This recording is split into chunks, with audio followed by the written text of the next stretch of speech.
On a une question qu'on se pose tous, et qui est une question de provocation aussi, qui est quel pourcentage les fascistes est entre guillemets, représentent-ils en Ukraine? L'Occident peut-il soutenir ce pays sans les soutenir eux aussi?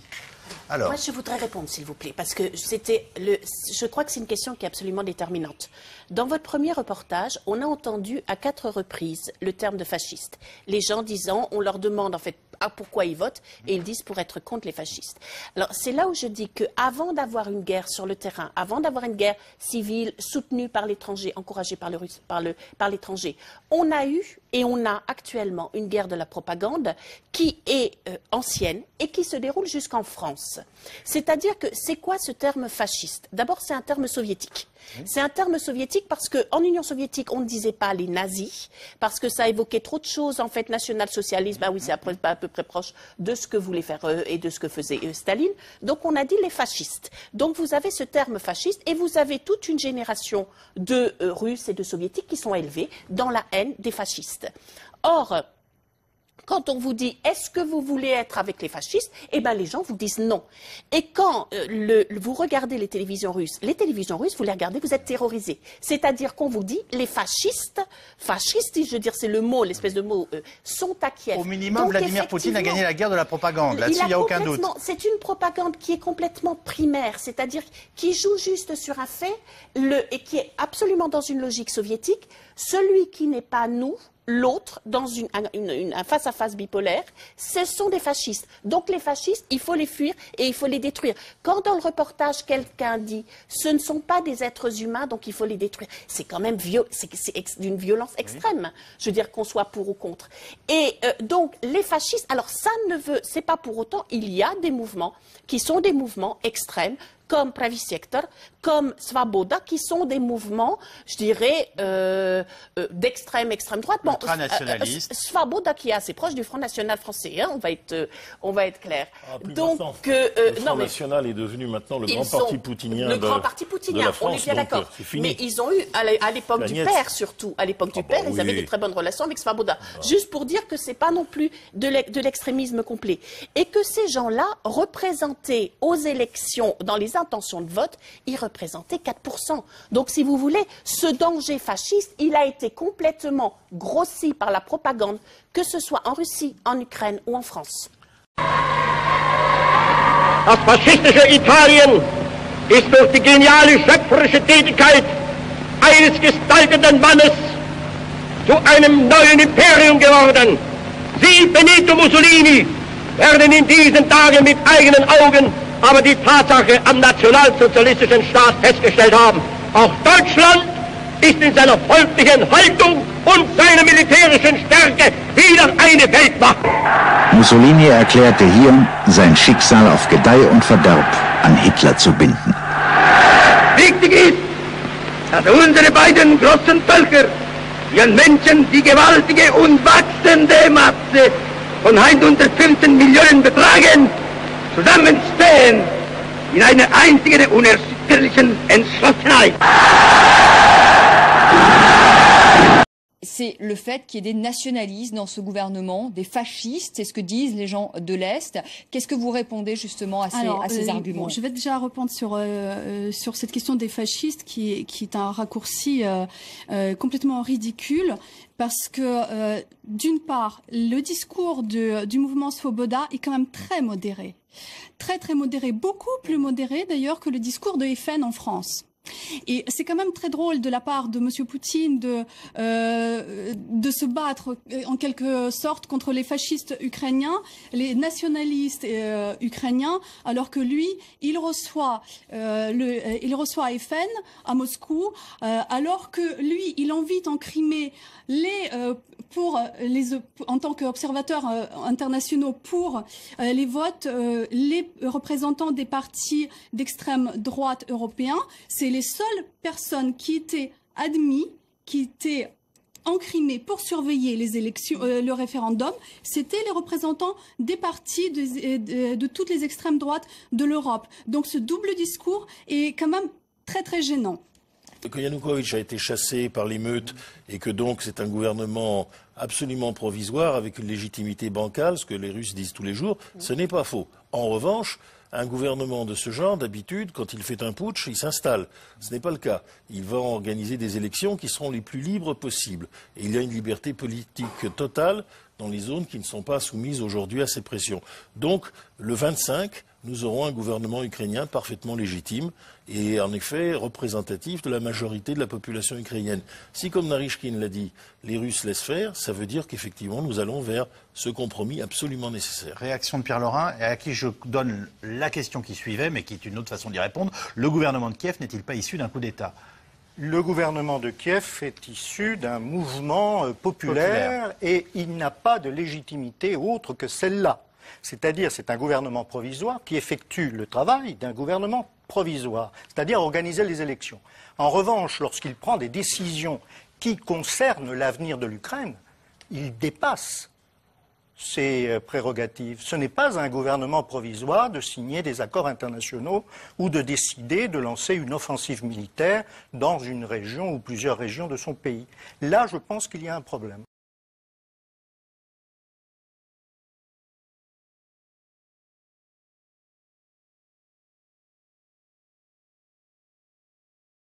Alors la révolution actuellement en cours en Ukraine a donné lieu évidemment à de très nombreux reportages et enquêtes dans les médias mondiaux et notamment français.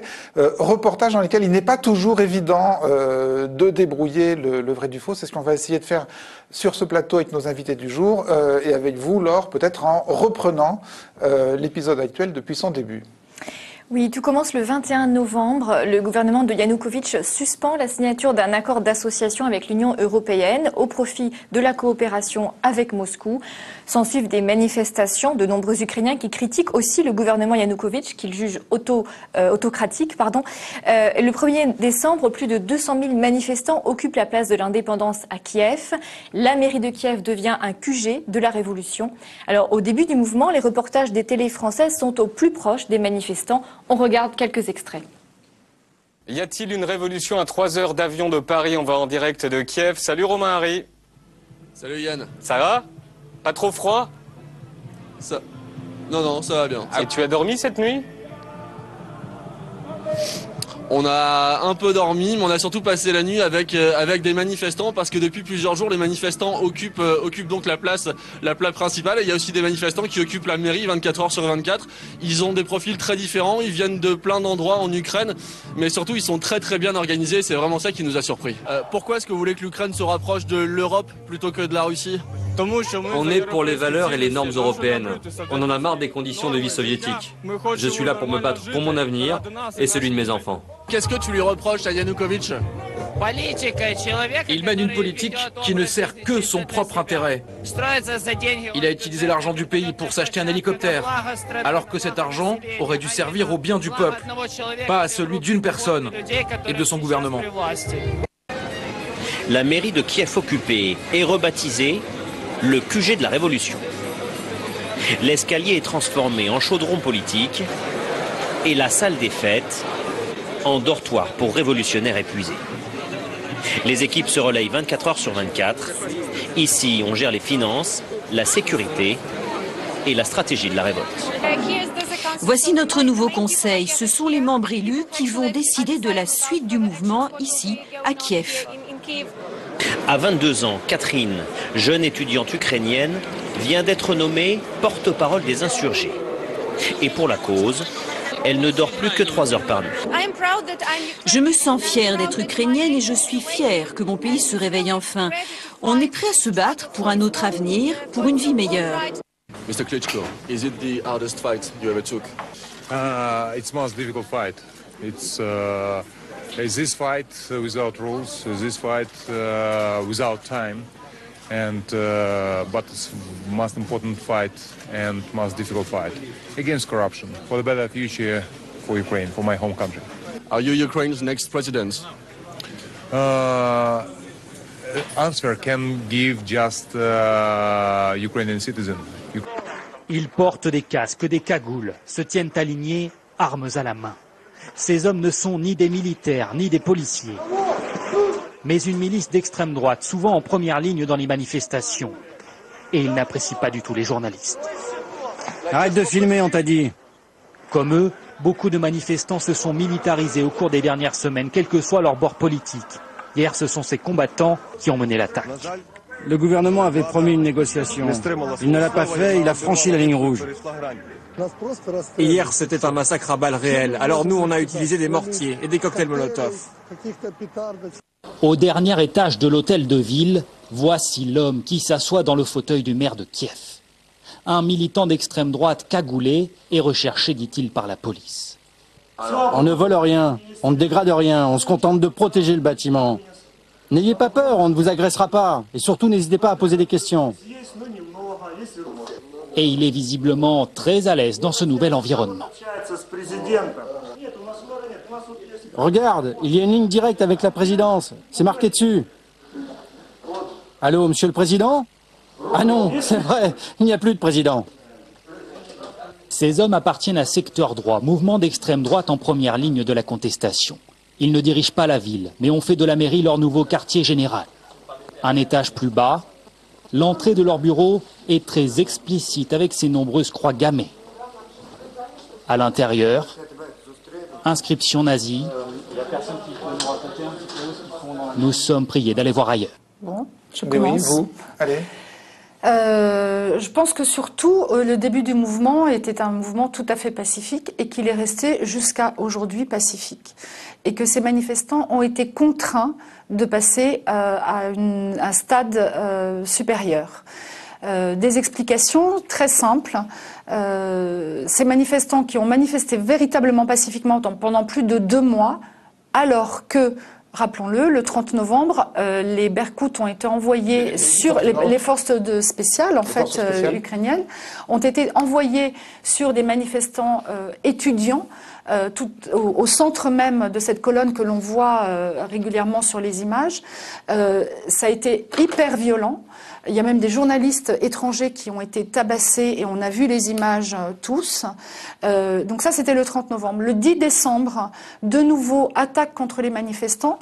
Là, organisée par des provocateurs, on a vu aussi ces images de tracteurs avançant sur les berkouts, voulant forcer les rangs des berkouts.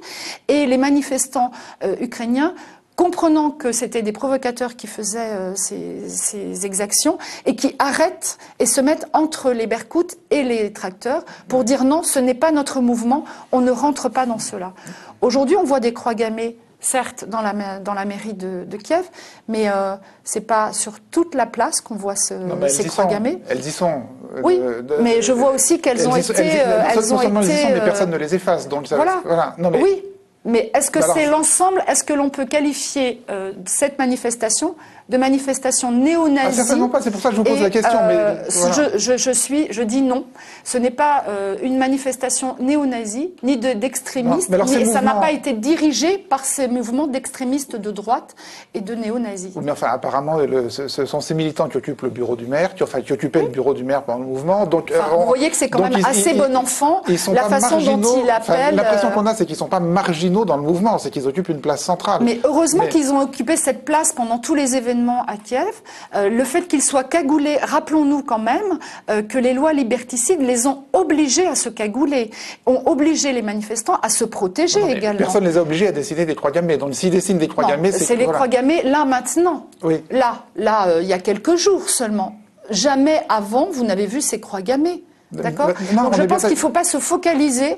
Je pense que on va pas non plus. Je ne suis pas là pour nier également qu'il y a sans doute dans ce mouvement quelques individus qui sont plus extrêmes que d'autres. Mais seulement des individus. Seulement des individus. Un groupe d'individus probablement. Mais en tout cas. Un groupe d'individus, c'est déjà un groupe. Oui, un groupe d'individus. Vous connaissez combien de personnes? Alors là, j'ai pas la réponse sur les chiffres. Je suis désolée. Je vais en Ukraine avec un groupe de parlementaires. Ce week-end, Europe Écologie m'accompagne, ou plutôt j'accompagne Europe Écologie sur le terrain pour justement rencontrer le responsable de ce Pravый sector, le secteur de droite, pour qu'on puisse avoir des explications très claires. Moi, je n'ai pas rencontré ces gens, donc je ne peux pas vous dire précisément qui ils sont. En tout cas, je sais que le mouvement ne peut pas être connecté de mouvements néo-nazis et extrémistes et terroristes, juste à cause de quelques individus qui, somme toute, ont protégé de façon considérable les manifestants d'un bain de sang général sur la capitale. Pierre Laurin sur la même question. Écoutez, je crois que l'on sait depuis très longtemps, hélas, qu'il y a des mouvements néo-nazis, antisémites, qui ont des députés au Parlement. Il s'agit du mouvement du parti Svoboda. Il y a 10 ans, ce parti Svoboda s'appelait le Parti social-nationaliste d'Ukraine. Ces symboles, à l'époque, c'était une croix gammée tronquée. Et là, les jeunesses de ce mouvement, le Front patriotique ukrainien, a gardé ce symbole. Il s'agit d'une barre avec une autre et des... Non seulement il y a des mouvements structurés, mais aujourd'hui, dans le nouveau gouvernement provisoire, En place depuis 3 jours. depuis 3 jours, le ministre de la Défense, le secrétaire du Conseil national de sécurité et de défense de l'Ukraine et le procureur général viennent de ce parti. Madame Pasternak? Oui, je ne vais pas nier, je vais pas nier une photo, je ne vais pas nier l'existence de groupes d'extrême droite. Il y a eu très récemment des attaques contre quelques synagogues en Ukraine, pas provoquées par la population ukrainienne, qui vit en très bonne entente avec toutes les minorités. On ne peut pas aujourd'hui utiliser des images comme celle-ci pour dire que le mouvement Euromaïdan et donc toute l'Ukraine est néo-nazi. On ne peut pas laisser. Le mouvement Euromaïdan a été organisé par ces groupes néo-nazis. C'est bien ce que j'ai entendu, il me semble. Non. Et pas sur ce plateau. D'accord. Pas depuis le début de Ils ont 38 députés. Ensuite, ils 38 contrôlent... députés Dans la chambre sortante. 38. Dans la chambre sortante, il y avait 38 députés Svoboda. C'est 2 députés, c'est 11%. Mais si, il y a pas 38%. Ils ont gagné 10% des législatives. Aujourd'hui, dans les sondages, ils sont à 3%. Mais dans la chambre sortante. Voilà, dans la chambre sortante, c'est 2 députés. Donc non, ce n'est pas 2 députés, ce sont 38 députés en tout. des voix. Je n'ai pas le nombre de députés, malheureusement, mais Alors, ce qui est 38. Par contre, là, dans le nouveau gouvernement, ils tiennent tout de même des postes clés. Lorsque le procureur général fait partie de ce parti et que le ministre de la Défense aussi, on peut légitimement s'interroger sur leur influence sur le reste du gouvernement, puisqu'ils détiennent l'une des essentielles organisations de force qu'est l'armée. Mais c'était tout de même un groupe qui représentait 36 députés à la Rada sur 450, ce n'était pas négligeable, le groupe Svoboda, et c'était Pravi Sektor et Svoboda, c'était les troupes, les sections d'assaut, si j'ose dire, du Maïdan. C'est sous leur contrôle que se sont déroulés tous les premiers votes de la Rada suprême sur le changement de gouvernement, la composition du gouvernement.